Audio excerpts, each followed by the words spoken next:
1년 내내 비슷한 모양새로 풍경이 반복되지만 잠시도 긴장을 놓을 수 없는 곳. 환자의 고통과 보호자의 눈물, 의료진의 땀이 뒤섞인 이곳은 응급실입니다. 오늘은 또 어떤 환자들이 응급센터를 찾았을까요?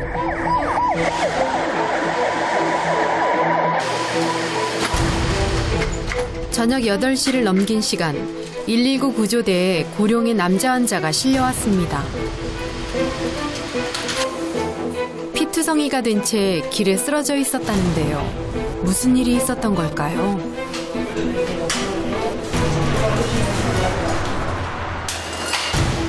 사고 기억나요? 어떻게 났는지? 몰라요.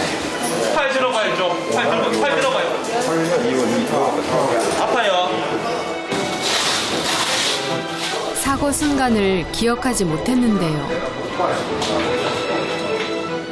지금 현재 상황은 차대 보행자라고도 같은데 정하진 않아요, 지금 물쪽 여기 찢어져 피를 좀 현장에서 피를 좀 많이 흘리시다 그러더라고요. 의식이 있고 말씀하시는 거 보니까 잠시도 있기도 하고. 의료진이 신속하게 환자 상태를 확인합니다. 어르신. 네.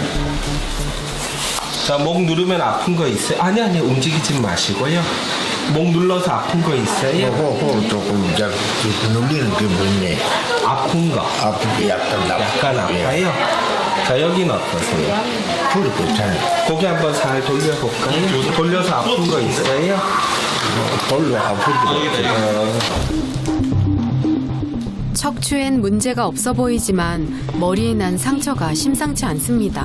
일단 검사 좀 할게요, 어르신. 혹시 머리를 다쳐서 사고 순간을 기억하지 못하는 건 아닐까요? 정밀 검사를 통해 환자 상태를 면밀하게 살펴보기로 했습니다. 잠시 후 검사 결과가 나왔는데요. 정형외과적으로 골절만 좀 있어요. 골절 있으세요? 어디가?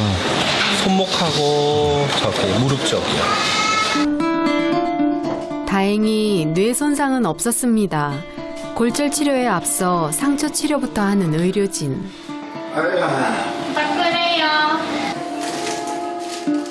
그런데 이때 모두의 시선이 할아버지의 두 발로 모입니다. 발가락 일부가 절단된 상태였는데요. 이게 어떻게 된 일일까요? 호출을 받은 정형외과 전공의가 즉시 달려왔습니다. 발에는 수술 저건 뭐예요? 언제 네. 했어요? 발에 수술? 98년도, 99년도쯤 되실 거예요. 네. 박하스병 피해가지고, 뭐? 버거스병. 먹었어병. 그래가지고, 혈관이 죽어가지고, 인제 혈관이 들어가 있고, 다리 동맥이 막혀 발가락이 썩어가는 버거시병을 앓은 적이 있답니다. 그런데 분위기가 심상치 않습니다. 골절이 안 된 오른쪽 다리에도 문제가 있나 봅니다. 왜? 여기가 아픈 거 아니에요? 무릎 왜, 그거 아파요? 무릎 위에. 예. 아야. 살짝 눌렀을 뿐인데 고통스러워하는 할아버지. 보통은 이렇게 쾅 부딪히면은 근육이 좀 다치고 마는데 할아버지는 근육이 찢어지면서 근육 사이에서 피가 나와가지고 지금 다리 쪽에 피가 많이 고이신 것 같아. 그 부분이 보통 피가 그렇게 나면은 몸으로 흡수가 되거든요. 근데 흡수가 잘 안 되면은 째가지고 빼내야 될 수도 있어요.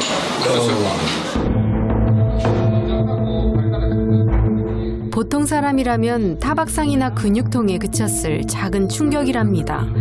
그런데 어째서 다리 근육이 찢어지고 출혈까지 생긴 걸까요?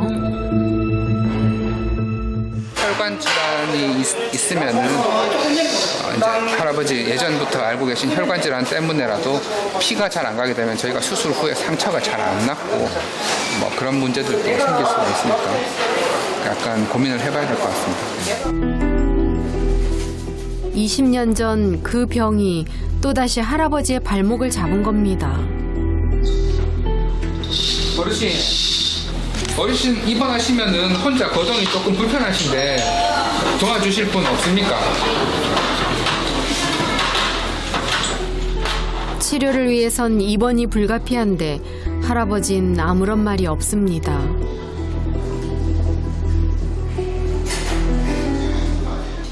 아버님 그 가족분들은 없으세요? 예? 가족 간호하실 분 없으세요? 가족 없어요. 혼자 병원 생활 어떻게 하셔 그러면? 입원하실 것 같은데. 지금 할아버지에게 필요한 건 상처난 마음도 보듬을 수 있는 따뜻한 관심과 위로일지도 모릅니다.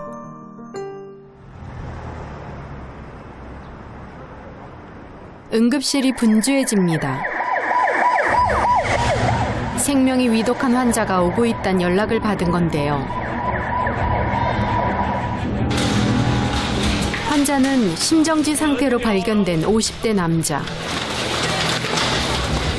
응급실 전체에 비상이 걸렸습니다. 순식간에 소생실로 내달리는 의료진들.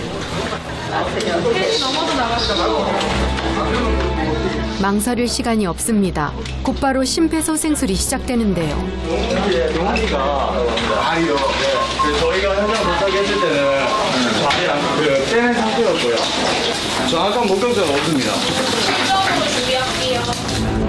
119 구급대가 현장에 도착했을 때 그는 이미 의식과 호흡이 없는 상태였습니다. 당장 심장을 뛰게 만들어야 합니다. 의료진 3명이 교대로 심폐소생술을 시행하는데요. 하지만 한참 동안 가슴을 압박해도 반응이 없습니다.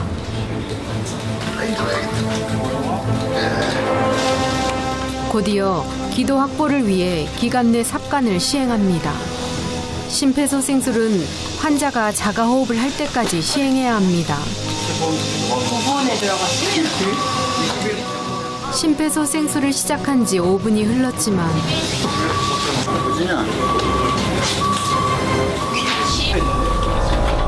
반응이 없는 환자의 심장.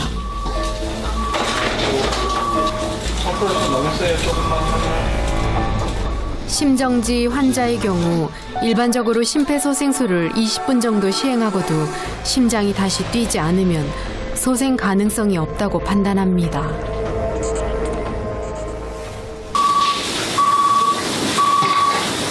심폐소생술을 시작한 지 어느덧 20분이 지났습니다. 잠시 후 의료진이 소생실 밖으로 나갑니다. 계속 심장을 안 들어오셔가지고 아마 이게 언제 심장이 뭔지 모르겠는데 이게 시간이 조금 되신 것 같아가지고 아마 조금 기막힌 현실 앞에 말문이 막힌 가족들. 일단 하고 다시 말씀드릴게요.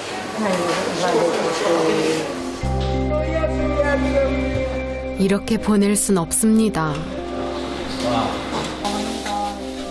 의료진도 쉽게 포기하지 않는데요. 꺼져가는 생명의 불씨를 살리려는 의료진의 사투가 계속되지만 응답하지 않는 환자의 심장.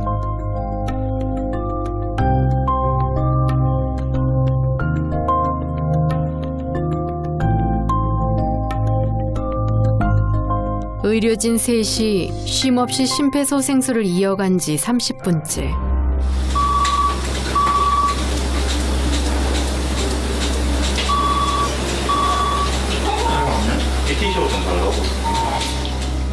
여전히 심장은 뛰지 않습니다. 더해봐야 의미가 없음을 잘 알고 있지만 의료진 누구도 쉽게 멈추질 못합니다.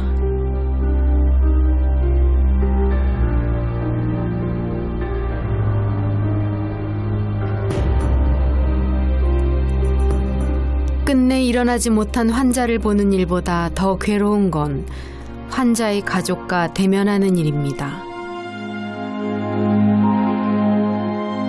하루아침에 가장을 잃은 이 가족에게 어떤 위로의 말을 전할 수 있을까요? 차마 믿을 수 없는 이별 앞에 목 놓아 우는 것 말곤 할 수 있는 게 아무것도 없습니다. 아들이 아니나 아들이 아니나 아들. 심폐소생술을 할 때마다 겪는 일이라고 하지만 살리지 못한 환자를 생각하면 가슴이 먹먹해진다는 응급실 의료진들.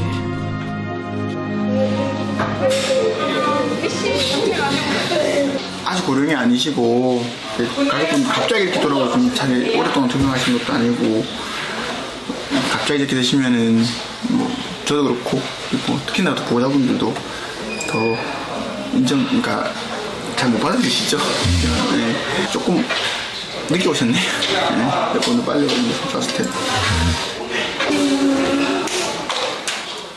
그렇다고 슬퍼하고 있을 수만은 없습니다. 응급센터 문을 두드리는 다른 환자들 때문입니다. 물론 돌아가신 분도 안 됐지만은 다른 환자분들도 아파서 오셨으니까 그분도 이제 최대한 정리가 되어 있는 대로 제가 빨리 진료를 받으려야 되니까 뭐 어쩔 수 없는 숙명이죠. 네. 앉아볼까요? 누가 보셨어요? 형아 잘 모르는 형아. 아이고 안 울었어? 고통의 사연은 다르지만 이들을 돌보는 의료진의 마음은 한 길로 통합니다. 환자들 모두 건강한 모습으로 병원을 나설 수 있기를.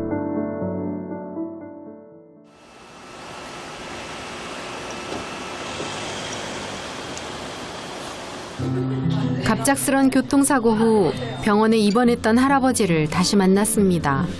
안녕하세요. 네. 할아버지 숨 쉬는 건 좀 어때요? 괜찮아요. 괜찮아요?